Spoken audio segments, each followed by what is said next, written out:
खूप साऱ्या मुलांच्या असे डाऊट आले होते की जर बेटरमेंट केल्यावरती पहिली कॉलेज जे फर्स्ट राऊंडला जे कॉलेज अलॉट झाले होते ते निघून जाते का? व्हॅकंट सीट्स नाहीत मग काय?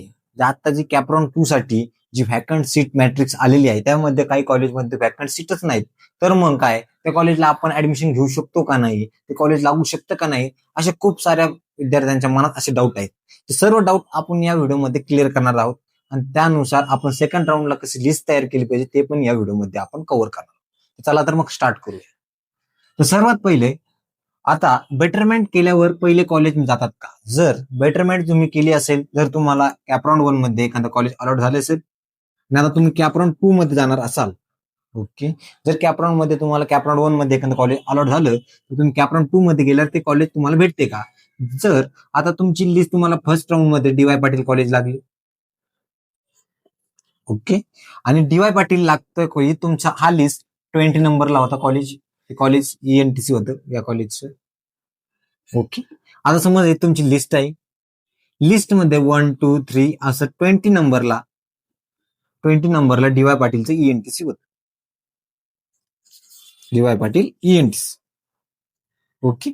जर तुम्हाला 20 नंबरचं डी.वाय. पाटील ENTC लागत असेल, ओके, म्हणजे तुमची ही लिस्ट लिस्ट तुमची क्लोज झाली, याच्या खाली चेक करत नाही, ओके. हे त्याच्यानंतर बघा 21 नंबरला तुमचं GSPM असेल, समज इथं CNTC असेल GSPMचं, तर आता तुम्ही सेकंड राऊंडला जायच्या टायमाला तुमची ही जी लिस्ट होती पहिली त्याच्यामध्ये 20 नंबरचं कॉलेज तुम्हाला अलॉट झालं होतं. जर आता कॅपराऊंड 2 साठी तुम्ही जाणार असाल, बेटरमेंट म्हणजे काय असतं, या कॉलेजपेक्षा बेस्ट कॉलेज आपल्याला पाहिजे म्हणून आपण बेटरमेंटला जात असतो. पण हे कॉलेज कुठं आहे?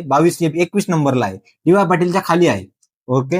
म्हणजे आपल्याला काय पाहिजे? GSPM पेक्षा डी.वाय. पाटील आपल्यासाठी महत्वाचं आहे. म्हणून काय करायचं, सेकंड राऊंडचा फॉर्म भरताना हे ऑटोमॅटिक इरेज होऊन जात असतं.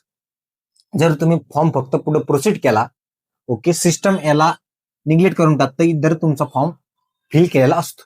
जर तुम्ही सेकंड राऊंडचा ऑप्शन फॉर्म फिल करताना सर्व कॉलेजेस टाकले आणि त्याच्यानंतर 21 नंबरला डबल GSPM टाकलं, ओके, GSPMचं ENTC जर तुम्ही फॉर्म मध्ये टाकलं सेकंड राऊंडच्या, तर काय होत असतं, ऑटोमॅटिकली हा 21 नंबरचं कॉलेज वरती सरकतं आणि जे आपल्याला लागलेलं कॉलेज ते खाली जातं. कारण की आपण बेटरमेंट ट्राय करतोय. सेकंड राऊंडला आपण डी.वाय. पाटीलच्या जागी आपण डी.वाय. पाटीलच्या खाली सुद्धा आपण एक कॉलेज टाकलंय GSPM.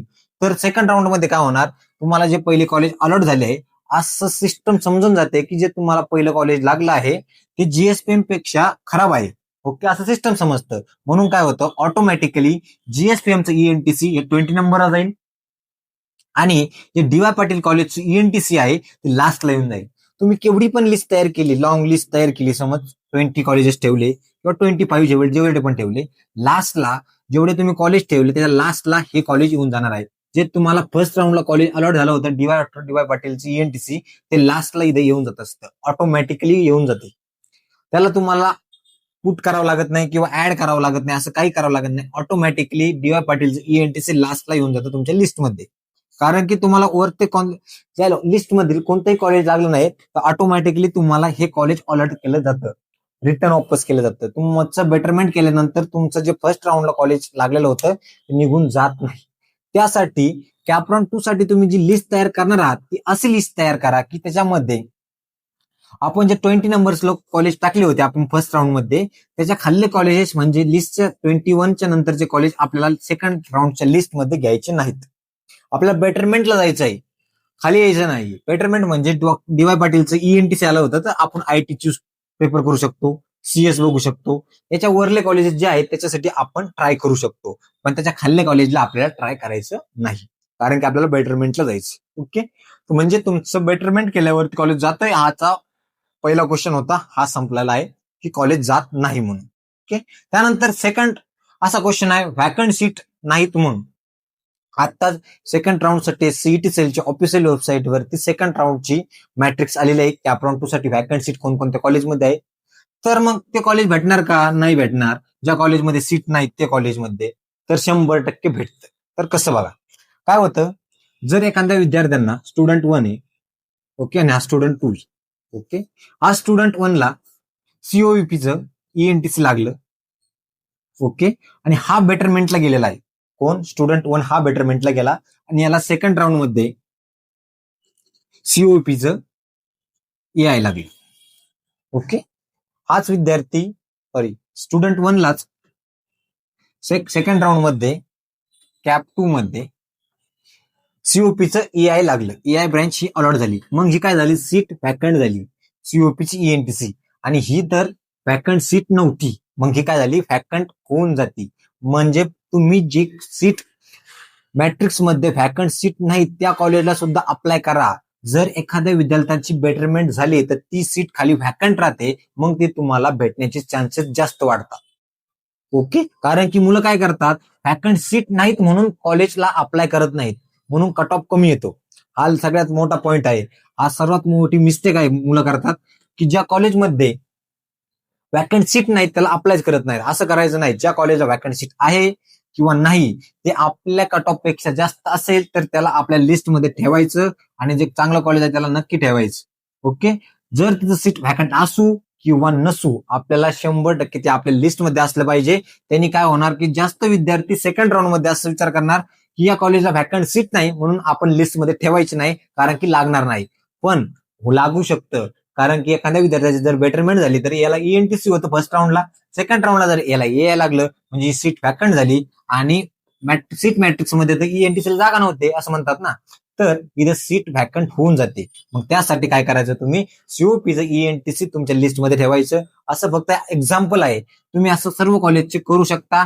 कोणत्याही कॉलेजला सीट व्हॅकंट नसेल, त्या कॉलेजची एखाद्या विद्यार्थ्याला बेटरमेंट झाली तर तुमच्यासाठी सीट व्हॅकंट होऊन जाते, आणि तुमचं तिथं नंबर लागण्याचे आणि ते तुम्हाला ते कॉलेज अलॉट होण्याचे चान्सेस जास्त वाढतात, कारण की विद्यार्थी टाकत नाहीत. हे झालं दुसरा क्वेश्चनचा आन्सर, की सीट व्हॅकंट नाही तर मग काय करा, तरी पण तिथं तुमचा नंबर लागू शकतो. ओके, हा दोन्ही क्वेश्चनचा आन्सर झालं. त्यानंतर आता तुम्हाला फर्स्ट राऊंडला कोणतंही कॉलेज अलॉट झालं नाही, तरी आता तुम्हाला सेकंड राऊंड मध्ये कॉलेजला जाता येणार का? तुम्ही 1000 रुपये पे केले नाही तरी तुम्हाला सेकंड राऊंडला जाता येणार का? या सर्व गोष्टींचा आपण पुढे आन्सर देणार. तर तुम्हाला फर्स्ट राऊंडला कोणतेही कॉलेज अलॉट झाले नसेल तरी तुम्ही सेकंड राऊंडसाठी इलिजिबल आहात. ओके, तुम्ही 1000 रुपीज जरी पे केले नसेल तरी तुम्ही सेकंड राऊंडसाठी इलिजिबल आहात. ओके, आता सेकंड राऊंडची तुमची फर्स्ट राऊंडची जी लिस्ट होती, समज तुमच्या फर्स्ट राऊंडच्या लिस्टमध्ये 20 कॉलेज असेल किंवा 25 कॉलेजेस असेल किंवा 30 कॉलेज, जेवढे पण तुम्ही कॉलेज टाकले असेल त्यापेक्षा आता आपल्याला लिस्ट इन्क्रीज करायची आहे.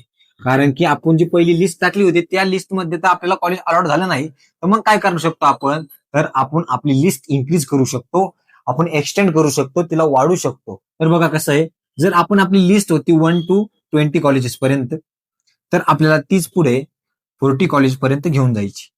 त्यांनी काय होणार, आपण जे 20 कॉलेजेस टाकले होते ते तर आपल्या कट ऑफ मध्ये बसत नाहीत, पण अजून 20 कॉलेजेस असे ऍड करायचे की ते आपल्या कट ऑफ मध्ये येऊन जातील. ओके, त्याने आपल्या लिस्टमध्ये जे 20 कॉलेजेस आहे पुढले, जर आपण तुम्हाला 80% असेल तर तुम्हाला 70% पर्यंत कॉलेजेस पुढे एक्सटेंड करायचे आहे. त्याने काय होणार की तुम्हाला 100% चान्सेस असणार की कॉलेज लागण्याचे चान्सेस जास्त वाढतात. ओके, तुम्हाला 85 पासून 70% पर्यंत कॉलेजेस ठेवायचे, जेणेकरून तुमचा कॅप राऊंड 2 वायाला जाणार नाही. ओके, हे झालं ज्या कोण विद्यार्थ्यांना सेकंड राऊंड फर्स्ट राऊंड मध्ये कोणतेही कॉलेज अलॉट झाले नाही त्यांच्यासाठी सेकंड राऊंड मध्ये अशी लिस्ट जर तयार केली तर 100% कॉलेज लागण्याचे चान्सेस जास्त वाढतात. ओके, हे झालं तुमच्या तिन्ही क्वेश्चनचा आपण आन्सर दिलेला आहे. ओके, तर व्हिडिओ आवडला असेल नक्की लाईक करा, सबस्क्राईब करा आणि शेअर करा. थँक्यू.